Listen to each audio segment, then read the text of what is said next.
Whenever I had an opportunity to talk about translation, I have always discussed specific passages from specific literary works, focusing on the linguistic and stylistic aspects of literary translation. And so this is my very first attempt at analyzing what translators do outside the text. And after some consideration about whom to discuss, I decided to offer myself as the visible object of the analysis. And, and I have to warn you that it's going to be more episodic than analytic talk. Give word. And I have been haunted by the idea of a translator as a ghost that Michael Emmerich offers. Objecting to the conventional view of the translator as a bridge between languages and cultures, Emmerich argues that the translator rather, quote, haunts languages, cultures, and nations existing in two worlds at once but belonging fully to neither. The translator, as a ghost, sees language not as discrete, autonomous, and problematically present unities, but as, what else? Ghostly signs or echoes of each other, unquote. I feel drawn to this definition partly because, as a literary translator, I have always been working on fiction of war. And I came to admit about a decade ago that the fact that my paternal grandfather, as an Imperial Army officer, was sent out to such places in Asia as China and Indonesia during World War II was behind my preoccupation with the literature of war and conflicts. In this sense, my translation has been a way of responding to the dead, not my grandfather, but nameless people whose killing my grandfather must have involved in. And it's after, and it's, and involved in, sorry, but never told anyone about after the war. In other words, I've been haunted by war and its aftermath throughout my career, which often makes me feel that I am torn between the present and the past, existing in the two temporalities at once, similar to the ghost Emmerich describes. This is the kind of self-image I have with an aspect of personal history in my engagement with translation, and my current research focuses on fictional representation of translator in war or battlefields and during wartime. But it should be noted that this image of mine is a result of an ongoing negotiation or collaboration with major Japanese publishers of foreign fiction. Oops.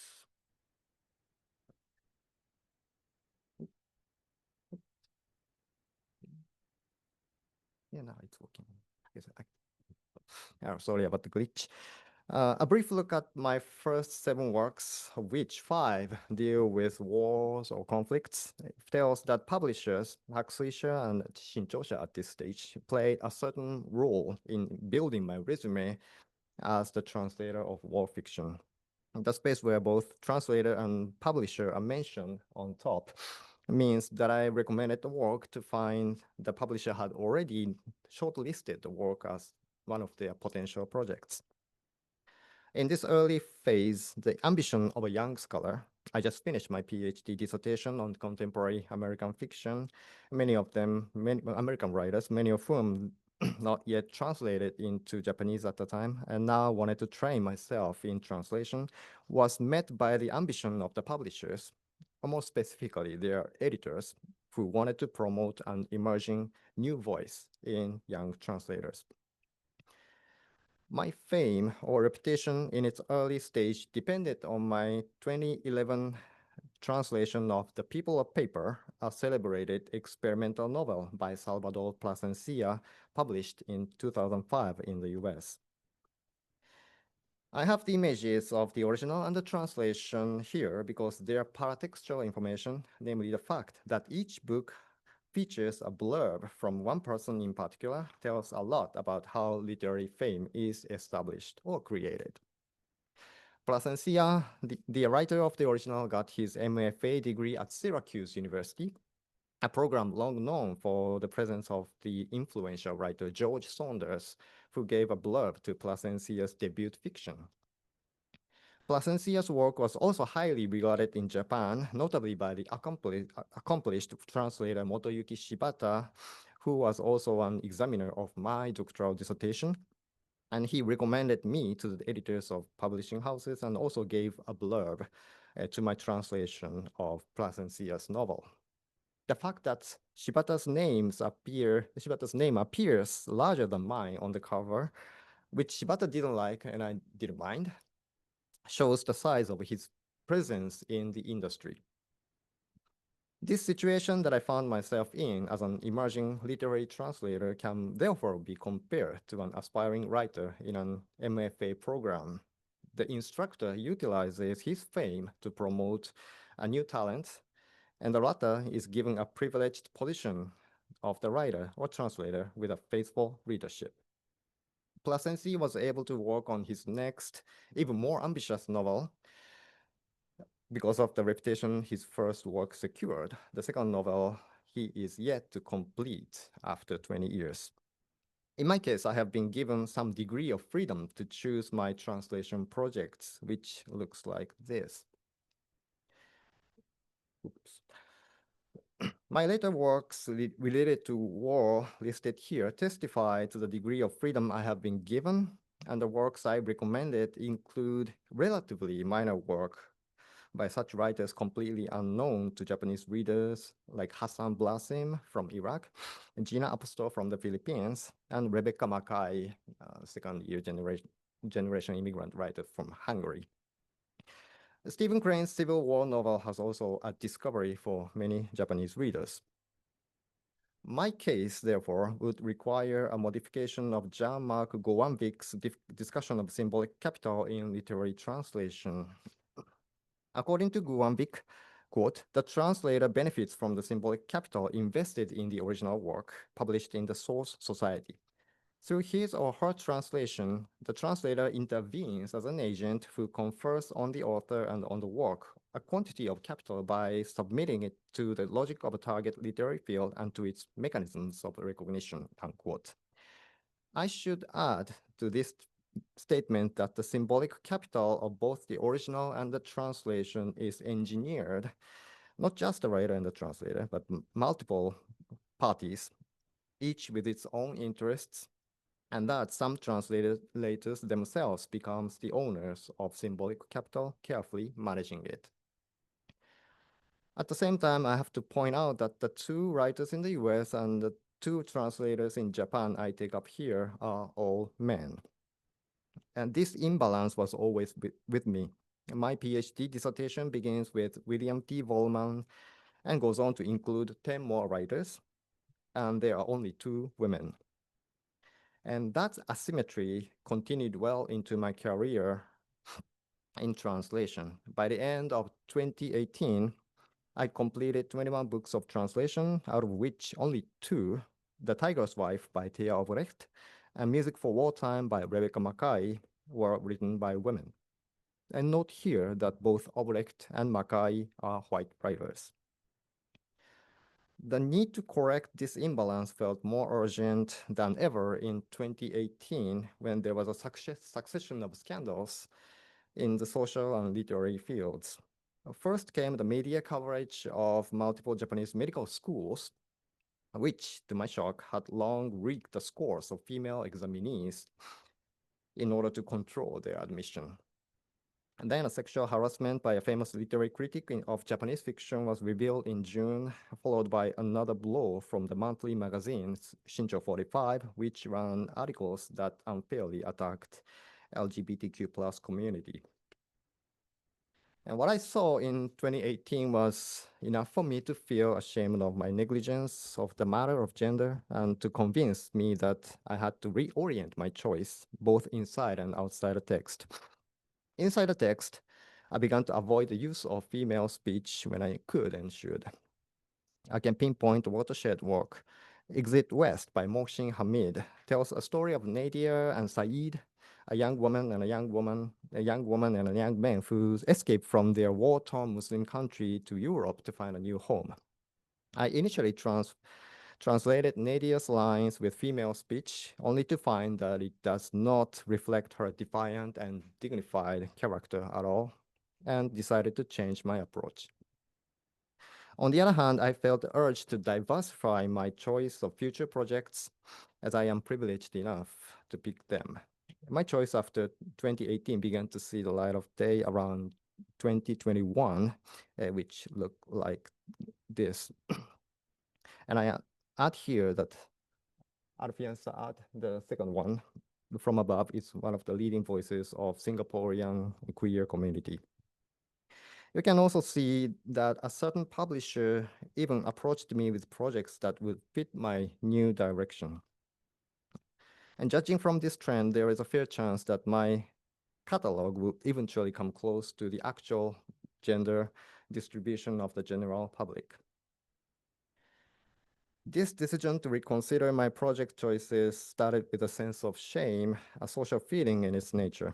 If Kosofsky Sejovic points out, quote, shame both derives from and aims towards sociability, unquote.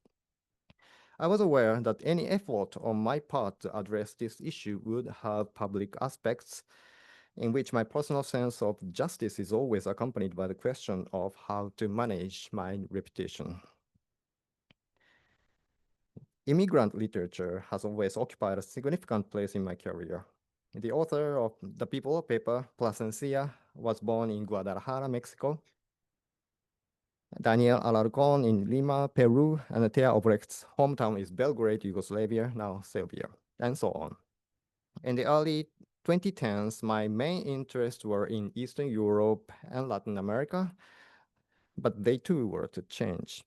The year 2018, again, is deeply significant in the history of translated literature in Japan because it saw the publication of Kim Ji-yeon, born 1982, translated by Mariko Saito, an instant bestseller. Combined with a series of translated Korean fiction, Kankoku Bungaku no Okurimono, launched by Shobunsha, it changed the dynamics of translated literature in Japan. The early 2020s was marked by an increased number of fiction from South Korea and Taiwan, and translation from English still dominates the Japanese market, but I have been told that fiction from East Asia now leads the sales. Reflecting this development to some extent, my choices began to include writers from Asia, China, Singapore, and the Philippines, even if they did not win major literary awards. My efforts at diversifying authors coincided with this shift, and my involvement in literature of war has changed its course. I started my career with Tree of Smoke, a Vietnam War novel by Denis Johnson, and until Anthony Doerr's bestseller All the Light We Cannot See, set in World War II Europe, I was primarily focused on how American fiction represents the wars the US was involved in, which remains an important perspective in this current political situation. At the same time, having recently worked on Gina Apostol's Insurrector, a metafictional novel on the Philippine-American War, and two books from Gaza in the last year, one being a short story collection called Gaza Writes Back, and the other a cookbook, The Gaza Kitchen. Another question of how these immigrant writers, some of whom are not native English speakers, use dominant language of English to represent their memories of war has come to take on a greater significance. And since many of this latter group of war, I'm sorry, since many of these latter groups of works concern the legacy of colonialism, I have been led gradually closer to the colonial past of Imperial Japan, in which my paternal grandfather was involved. At the beginning, I referred to some personal aspect in my body of translation works, and I can say that it is an effect rather than the cause of my choices of certain texts, and those choices have been haunted by the concerns of brand value management, as it were, as well as the literary merits of each work. What Brian Hurley calls, quote, two-way dialogues between aesthetic and economic concerns by which each informs the other, unquote, is a constant game for the translators. On the one hand, they seek to invest in those literary works which move them and fit their tastes. And when they have become accomplished translators, they have a wide range of works under their names, enjoy their fame as artisans in the trade, and seek opportunity to help young translators. On the other, as long as Japanese literary translators are highly visible figures, these acts feed on the symbolic and economic value attached to the names of each translator, increasing so in this neoliberal era. Emily After points out that the idea of world literature, quote, affirms a psychopolitical structure of possessive collectivism which resembles a possessive individualism with its self-regarding notion of personhood and happy fit with neoliberalism, unquote. Combined with the highly visible nature of literary translators in Japanese culture, translation of foreign literature in this age has to deal with this socio-economical climate. Translators' dedication of their time and effort to the project of their own choice resembles the behavior of investors, and the resulting reception of the literary works in the target culture sees the rise or fall of their symbolic capital. World literature in Japan, then, looks like a collection of translators' names, which looks like Nasdaq 100, a safe place in which readers can also invest. I hope to remain a ghost in this trade, but this ghost is always haunted by a price tag. Thank you.